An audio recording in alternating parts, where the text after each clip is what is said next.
Good morning, students. Students, today we are going to continue about locomotion in cockroach, snake, fish and bird. सबसे पहले देखते हैं locomotion in cockroach. Cockroaches can walk, climb and fly short distance. Cockroach walk भी कर सकता है, climb भी कर सकता है एंड शॉर्ट डिस्टेंस पे वो फ्लाई भी कर सकता है. बट उसकी विंग्स इतनी बड़ी नहीं होती है, इसीलिए वो बर्ड्स की तरह फार डिस्टेंस पे फ्लाई नहीं कर सकता. Cockroach has 3 pair of joint leg. Cockroach के पास 3 pair of joint leg present है, means total 6. And strong muscles to pull this leg. And strong muscles present होते हैं जिसकी वजह से वो मूवमेंट करता है. ये स्ट्रॉन्ग मसल्स लेग को पुल करता है.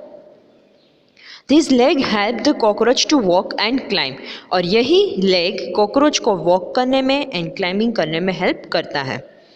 The body is covered with hard outer skeleton. Cockroach की बॉडी की बाहर की साइड, ऊपर की side hard outer skeleton present होता है. This outer skeleton is made up of number of plates joined together that help in movement. और यही outer skeleton है वो number of plates से बना होता है और ये joint होके movement में help करता है. जो outer skeleton है वो plate से बना होता है और ये joint होके movement में help करेगा. There are 2 pair of wings attach the body behind the head. Head के पीछे की side 2 pair of wing attach होती है जिससे वो शॉर्ट डिस्टेंस पे फ्लाइट करता है. Cockroaches have a pair of antenna to smell things. Cockroach के पास पेयर ऑफ एंटीना प्रेजेंट होता है, मीन्स टोटल 2, जो कोई भी चीज़ को स्मेल करने में हेल्प करता है. अ pair of Cersei that detect even very slight movement. And pair of Cersei present है जो एवरी स्लाइट मूवमेंट को डिटेक्ट करता है और फिर ही वो आगे बढ़ता है. स्टूडेंट, आपने कभी नोटिस किया है कि कॉकरोच के 6 पेयर एक साथ वर्क करते हैं? नो. जब कॉकरोच का 1, 3rd एंड 5th ये सपोर्ट प्रोवाइड करेगा तब 2, 4 एंड 6 नंबर का लेग बॉडी को मूव करेगा. फिर उससे पूरा opposite 1, 3rd and 5th move करेगा तब 2, 4 एंड 6 सपोर्ट प्रोवाइड करेगा बॉडी को. तो ऐसे ही उसके लेग मूवमेंट करते हैं इवन एंड ऑड में. ठीक है स्टूडेंट, गुड. चलो नेक्स्ट देखते हैं locomotion in snake. A snake has a long and flexible backbone. Snake के पास long and flexible backbone present होता है. Snake has many strong and thin muscles that interconnect the backbone, ribs and belly scale. Snake has many strong and thin muscles. Snake के पास strong and thin muscles present है जो interconnected होता है backbone से, rib से and belly scale से. The snake body curve into many loops on alternative side. Snake की body है वो लूपिंग बनाएगा और फिर वो फॉरवर्ड डायरेक्शन में मूवमेंट करता है, बट वो लूप अल्टरनेटिव साइड लूप करता है. Each loop of the snake give it's a forward push. जितना वो लूप ज़्यादा बनाएगा उतना ही वो फॉरवर्ड पुश अपनी बॉडी को करेगा by pressing against the ground. देखो आपको यहाँ पे फिगर में दिखाया है, जितनी ज़्यादा लूप बनेगी उतना ही वो फास्ट फॉरवर्ड डायरेक्शन में मूवमेंट करेगा. Snake long body make many loop and each loop give it a forward push. Snake की बॉडी लॉन्ग है इसीलिए कितनी सारी लूप जब वो फॉरवर्ड डायरेक्शन में मूवमेंट करता है तो एक साथ कितनी सारी लूप बनती है और जितनी लूप ज़्यादा बनाएगा उतना ही वो पुश अपनी बॉडी को ज़्यादा करेगा. A snake move forward very fast. जितना वो ज़्यादा लूप बनाएगा उतना ही वो वेरी फास्ट मूवमेंट करेगा. Snake does not move in straight line. Snake कभी भी स्ट्रेट लाइन में मूवमेंट नहीं करता है. They move in a wave like manner. वो वेव लाइक मैनर में जिगजैग में ही मूवमेंट करता है. ठीक है स्टूडेंट, नेक्स्ट वन देखते हैं locomotion in fish. The head and tail of the fish are smaller than the middle portion of the body. The body taper at the both end. Fish की जो body है वो streamline body है. It means कि head and tail का portion pointed होता है comparison to middle portion. The shape of the body of a fish is a streamline. वो दोनों साइड से पॉइंटेड होता है इसीलिए उसको स्ट्रीमलाइन बॉडी बोला जाता है. ऐसी टाइप की बॉडी को स्ट्रीमलाइन बॉडी बोला जाएगा. The streamlined shape help a fish to overcome the resistance offered by a water and enable the fish to swim further. ये जो streamlined body है उसकी वजह से ही जब वो वाटर में मूवमेंट करती है तो वाटर का जो रेजिस्टेंस है वो ऑफर हो जाता है, वो वाटर को कट करके फॉरवर्ड डायरेक्शन में मूवमेंट कर सके, स्विम कर सके फर्दर फॉरवर्ड डायरेक्शन में। इसीलिए आगे एंड पीछे का पोर्शन पॉइंटेड रखा होता है, स्ट्रीमलाइन होता है उसका बॉडी, ठीक है, वाटर का रेजिस्टेंट ऑफर हो, इजीली वो मूवमेंट कर सके इसीलिए।